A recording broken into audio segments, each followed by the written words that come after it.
Is this admission the most glaring example of negligence of Brian Kelly's time as LSU's head coach? You'll hear it. We got to talk about it. It's Locked on LSU. Let's go.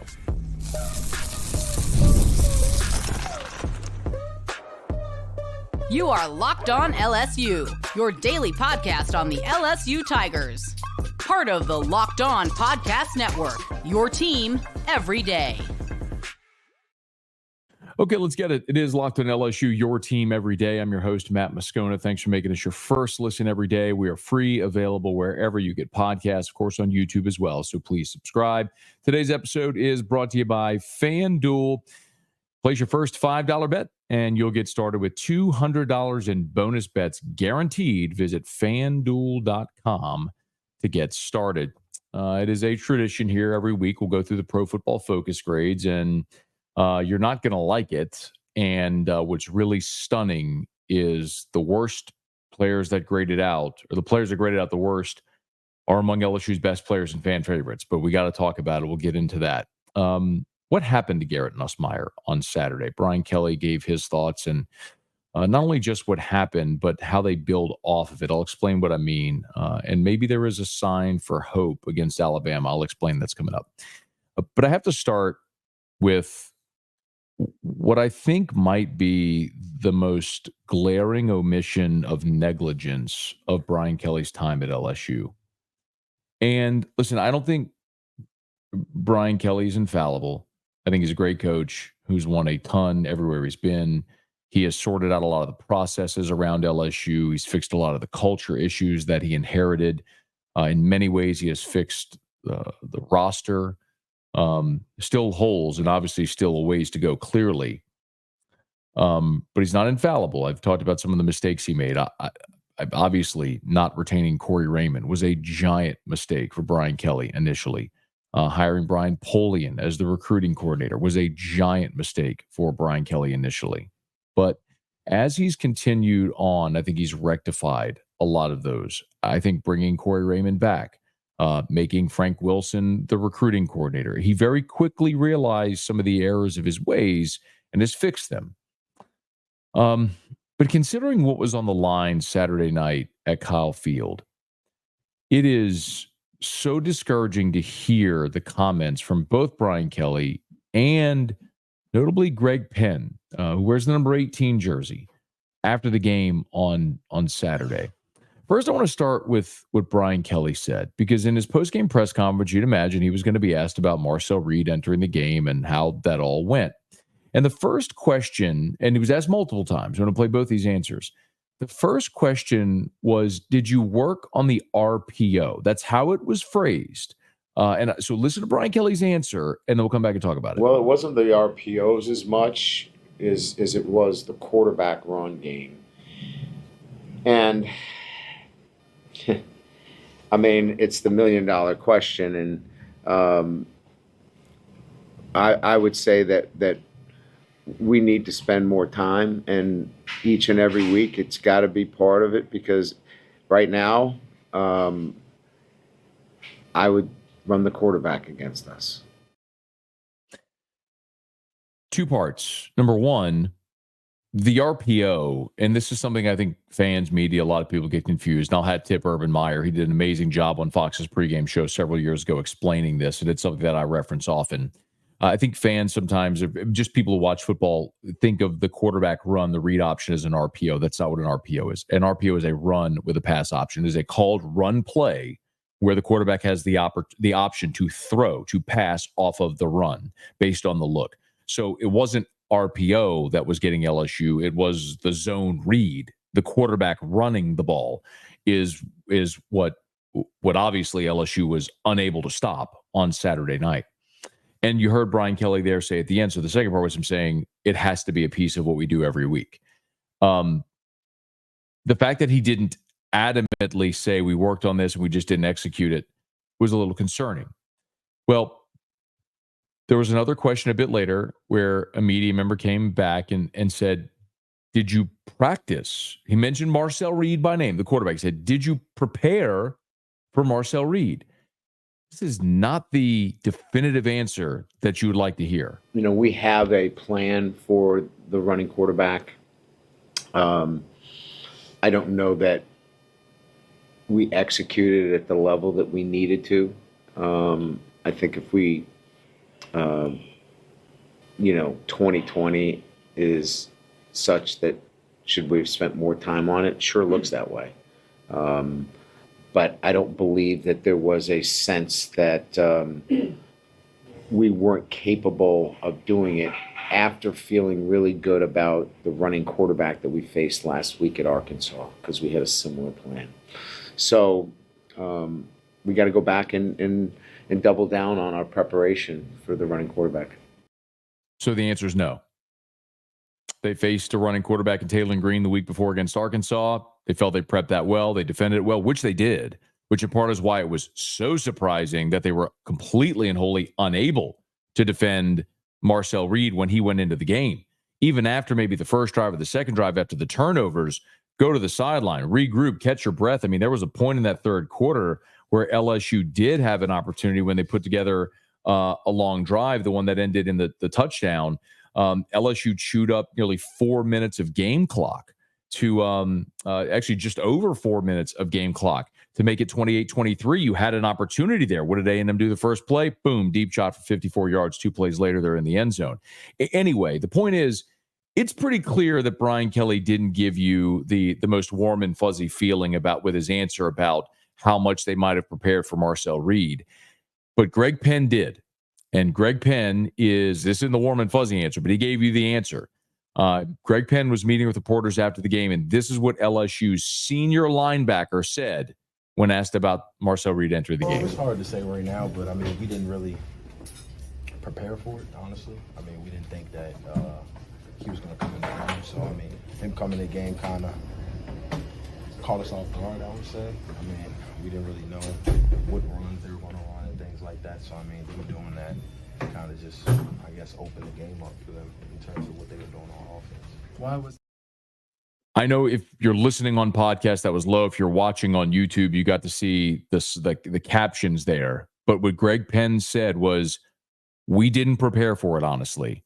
We didn't think he was coming into the game. It caught us off guard.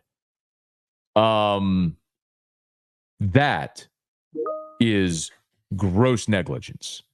That is wholly inexcusable for this staff to go through a week in this game of this magnitude, the only unbeaten teams remaining in the Southeastern Conference. You're on the road, and it's not like Marcel Reed was a total unknown.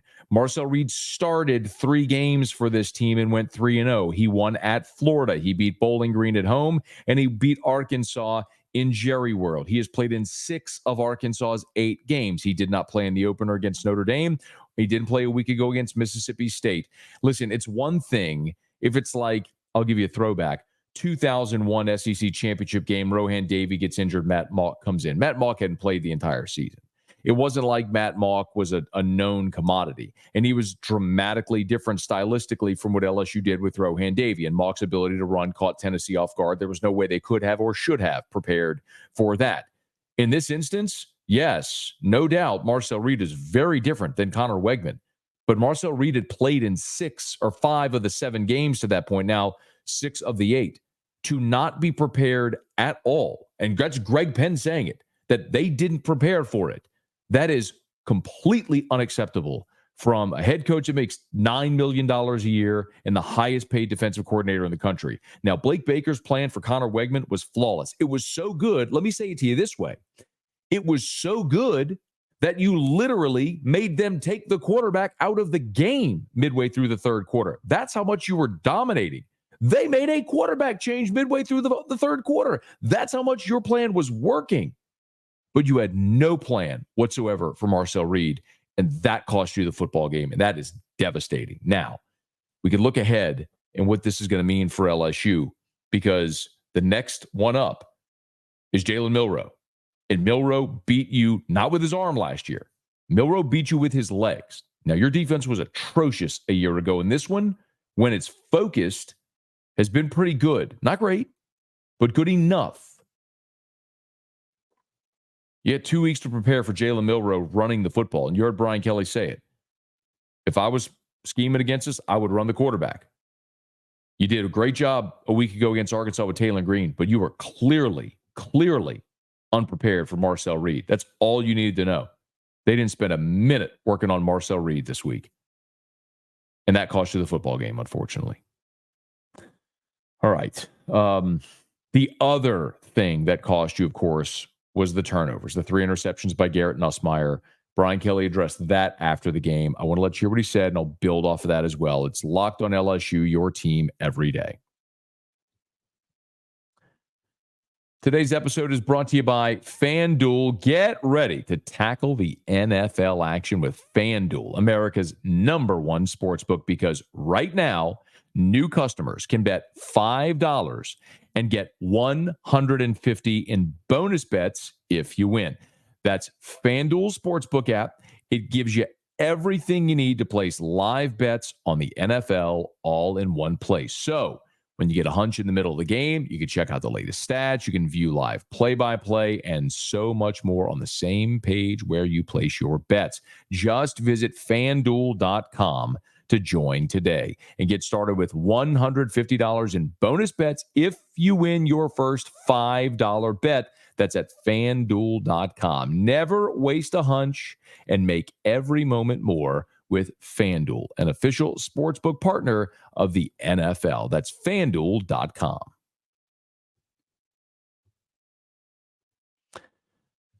LSU's inability to stop Marcel Reed was the primary bugaboo in the second half. If there was a 1A, 1B component, it would be Garrett Nussmeier's 3 interceptions. Well, after the game, Brian Kelly naturally was asked about Garrett Nussmeier's interceptions. And he was hesitant to throw all the blame on Garrett Nussmeier. And I think his answer is actually correct. Look, you can't make a living with 33 yards rushing, and we've got to help Garrett out, quite frankly. We've got to give him a more balanced offense. And, he can't be that guy that's got to throw for 365 yards. There has to be more balance within the offense. And, we can go all night here and gang up on Garrett Nussmeier if we want, right? But the reality of it is we've got to put him in a better situation and get more balance within the offense. There's no doubt that you've got to find balance in this offense. The challenge is you're 8 weeks in. You're 8 games in, 9 weeks. You're 8 games in. This is what you are.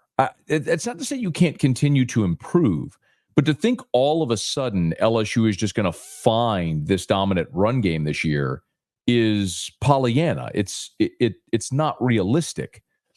I think the other part of it is, well, I do agree with Brian Kelly.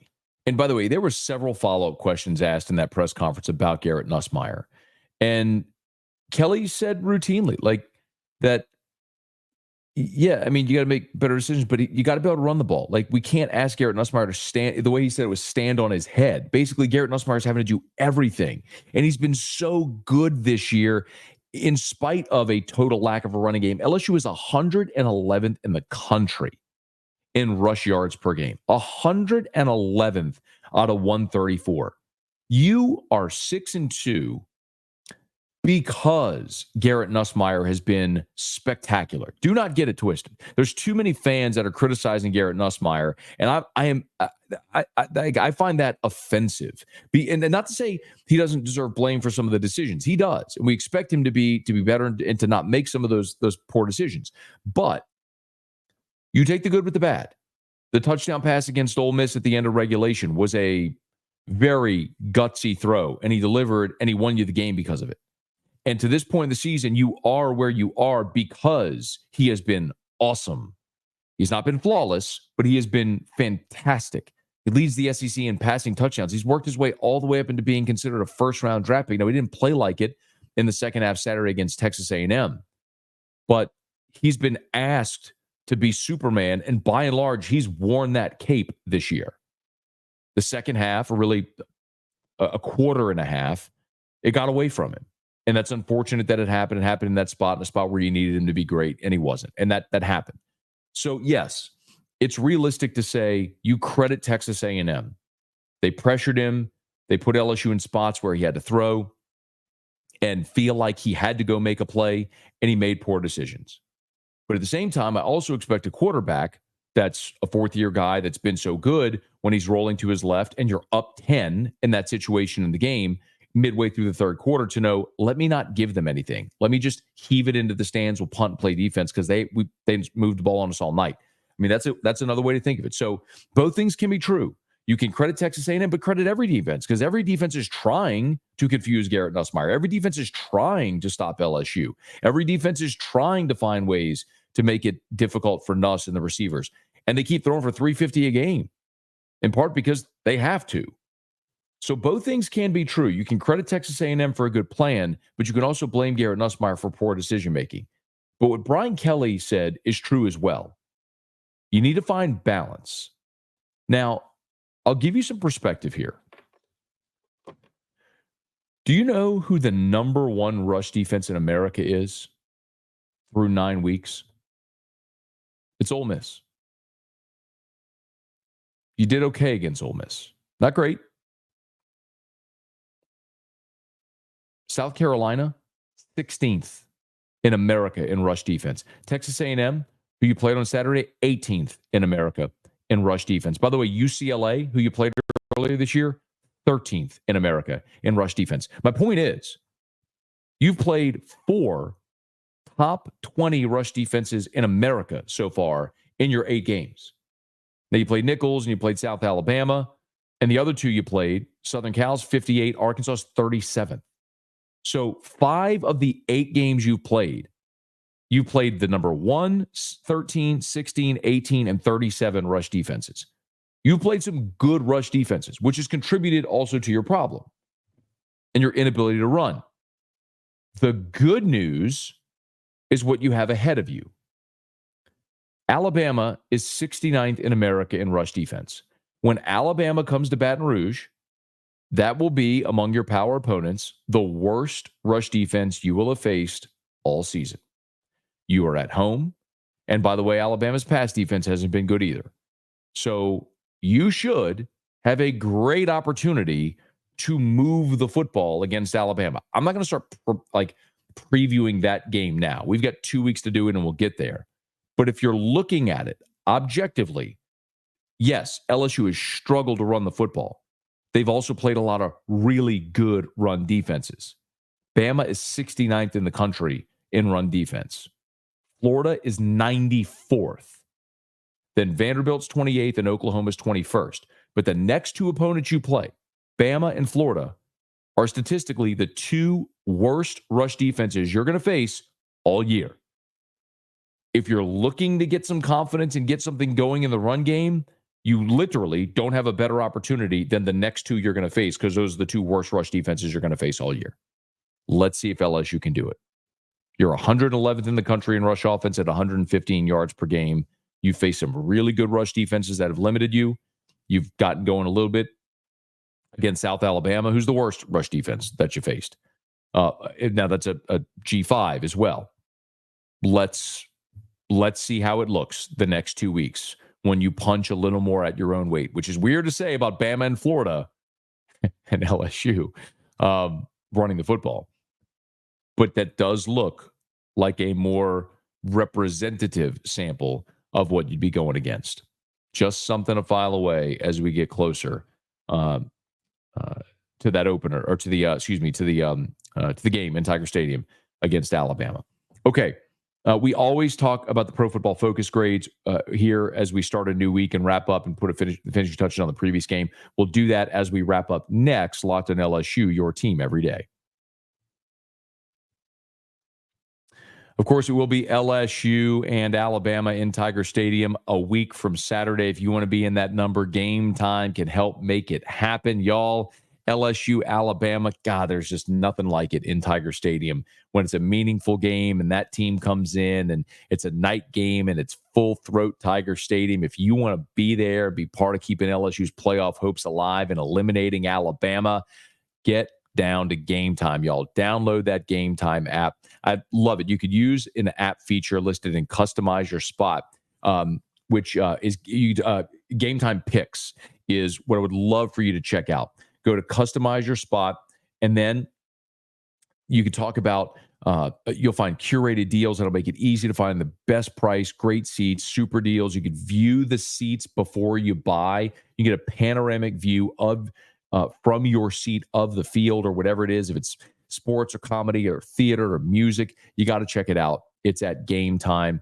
All-in pricing, I tell you about it every single day. I love the all-in pricing. You got to turn that feature on, but when you toggle, it'll show you the total upfront, so no surprise fees at checkout. It's all there at GameTime. Take the guesswork out of buying tickets with GameTime Picks. Download the GameTime app, create an account, use the code LOCKEDONCollege for $20 off your first purchase. Terms apply. Again, create an account, redeem with the code LOCKEDONCollege, LOCKEDONCOLLEGE for $20 off. Download GameTime today. What time is it?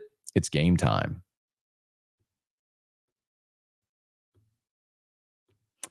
We always wrap up here. We always talk here as we wrap up the previous game with the Pro Football Focus grades from that week. And as I always say, Pro Football Focus is a metric. It is not the metric, not the singular metric by which everything should be judged. But in this instance, you're equal parts not going to be surprised, and you're also not going to be pleased. So Pro Football Focus grades a dozen different categories. There's your overall team grade, your offensive grade, pass block, receiving, run blocking, defense, run defense, tackling, your pressures, coverage, and special teams. So 13 categories. In 7 of the 13 categories, LSU had their worst grade of the season. Your overall grade, your offensive grade, your passing grade, your run blocking grade, your rush defense, your tackling, and your special teams grade were all the lowest of the season. And the low watermarks were your tackling and your run blocking. And that should come as no surprise because that's what cost you the game. Your inability to run the football and obviously your inability to tackle. So very, very disappointed that it played out the way it did. The highest graded players, JVR Suggs was your highest graded player, followed by Ashton Stamps, Gio Paez, Zy Alexander, and then 5th was Aaron Anderson. Maybe that shouldn't come as a great surprise, especially with Stamps and Zy, because when they tried to throw the ball with Connor Wigman, they couldn't. You did a really good job on the back end. And when Marcel Reed came into the game, he only attempted 2 passes in a quarter and a half. So it does make sense that it would play out that way. The 5 lowest grades, and this is probably what's more concerning, and it just goes to show you how fleeting success can be in this game. Your lowest graded player on the entire team was Whit Weeks, 42.9. Your second lowest graded player on the team was Will Campbell. Your third lowest graded player was Greg Penn. Then Paul Mubenga, who replaced Garrett Dellinger, and then Paris Shand, your 5th lowest graded player. If you go look at just the offensive numbers, the 5 lowest graded players offensively, among those that were your regulars, right? Shelton Sampson played 6 snaps. He was the lowest graded player, but it was 6 snaps. But if you look at your regulars, Campbell, Mubenga, Chester, Dellinger, Emory Jones. Miles Frazier did a smidge better because his pass blocking grade was really good. His pass blocking grade was 77.9, but his run blocking grade was a 50.6, par for the course. CJ Daniels only played 11 snaps, but he was your highest graded player at 79.8. They miss him when he's not on the field flatly. They do. He's an exceptional blocker. He catches everything. He's a security blanket for Garrett Nussmeier. But your top 3 players were Daniels, Aaron Anderson, Kyron Lacey, receivers. And it makes sense. Garrett Nussmeier threw for over 350 yards again. Had to. Because that's just what this offense has required at this point. I don't have a great answer for you about the offensive line. How they fix it. I mean, look, it hurts when Dellinger goes out and Paul Mubenga goes in. There's just no two ways about it. For the first time, you saw what the absence of Tyree Adams meant, because Adams was your sixth lineman. Anybody went out, Adams went in. Well, Adams is out now after having sports hernia surgery. Paul Mubenga had to go in, and he was your second lowest graded player. So offensively. So you felt it. So hopefully you get Dellinger back for the Alabama game. I would assume he'll be good to go. You get 2 weeks to rest it and get him ready to go in that game. But I don't know that there's any magic fairy dust that's going to fix this running game. I think it's simply a matter of you are what you are, and what you are is not very good. And when you've played teams that are better than you, like Ole Miss and Texas A&M, that are better on the line of scrimmage, you've struggled. And when you've punched more at your own weight, you've had more success. You ran the ball very well against Arkansas. They're 37th in the country in rush defense. Alabama 69th. It'll be the worst rush defense that you face this season. Up until that point, by the way. I mean, Florida's 94th. So the next two will be the two worst rush defenses you face all year. Let's see if it looks any different. I don't know that there's anything else that I could add other than when we talk about defensively, Whit Weeks being the lowest graded defensive player is just head scratching because he's been so good. He's been exceptional. But Weeks and Penn and Shand being there at the bottom, it's in Weeks' lowest grade. He had a 32 in tackling and a 36 in run defense. His highest grade was his pass rush at 63.9. There's not a lot of days that we're going to sit here and talk about Whit Weeks not tackling well. But that's what happened when the game changed, when Marcel Reed went in, and everyone was victimized by it. So you'll have a very similar challenge a week from Saturday because of Jalen Milroe's ability to run. And the biggest difference, though, is Texas A&M doesn't have dynamic playmakers on the outside. Alabama does, with Ryan Williams and Jeremy Bernard. They've got two very good receivers that can absolutely hurt you if you're not sound. 2 weeks to get ready. We'll see. Okay, y'all. That'll do it for us here on today's episode of Locked on LSU. Do me a favor. If you are there on podcast, please subscribe on your favorite podcast app. Rate us, leave a review. If you're watching on YouTube, please smash that like button, subscribe to the channel, hit the bell so you're notified whenever we post a new video, and let a friend know that if they love the Tigers, we got you here every single day for Locked on LSU, your team every day.